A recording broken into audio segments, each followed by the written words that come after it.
دانائے سبل ختم رسول مولائے کل جس نے غبار راہ کو بخشا فروغ وادی سینہ نگاہ عشق و مستی میں وہی اول وہی آخر وہی قرآن وہی فرقان وہی یاسین وہی طٰہٰ۔ اور حضرت اقبال نے ہی فرمایا کہ کی محمد سے وفا تو نے تو ہم تیرے ہیں، یہ جہاں چیز ہے کیا لوح و قلم تیرے ہیں۔ تو آفاقی کلام ہے علامہ اقبال حضرت کا، لیکن یہ دو اشعار جو ہیں یہ ایسے ہیں کہ کیا ہی بات ہے ان کی۔ میں آج اس تقریب میں جو یوم کشمیر کے حوالے سے منعقد کی جا رہی ہے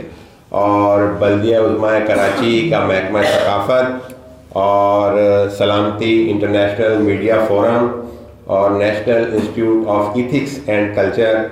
اور دیگر دوستوں کے اشتراک سے منعقدہ اس تقریب میں آپ تمام آنے والوں کو دل کی گہرائیوں سے خوش آمدید کہتا ہوں۔ بہت شکریہ۔ آج کی اس تقریب میں صدارت جناب محترم وطن پاکستان کی ایک ایسی شخصیت کہ جو بے داغ ماضی کی مالک اور ایسی شخصیت کہ جس پہ ہم فخر کر سکتے ہیں، اور میں یہ کہوں گا کہ ہماری جیسا کہ آپ میں سے اکثر لوگوں کو معلوم ہے کہ ابھی ہماری ایک تنظیم جو ہے سندھ یونین آف جرنلسٹ کے اداروں کا بھی انتخاب ہوا، تو ہم چاہ رہے تھے کہ ان کی حلف برداری کا بھی ایک چھوٹا سا پروگرام کر لیں۔ تو سب نے اس خوش و خواہش کا اظہار کیا کہ اس کے لیے ہم چاہتے ہیں کہ جناب جسٹس وجی الدین صاحب کو زحمت دی جائے، ہم ان سے حلف لینا چاہتے ہیں تاکہ ہم ان کے نقشے پا پہ چل کے کچھ خدمت کر سکیں صحافت میں رہ کے۔ تو میں آج کے صدر جلسہ جناب جسٹس وجی الدین صاحب کو خوش آمدید کہتا ہوں،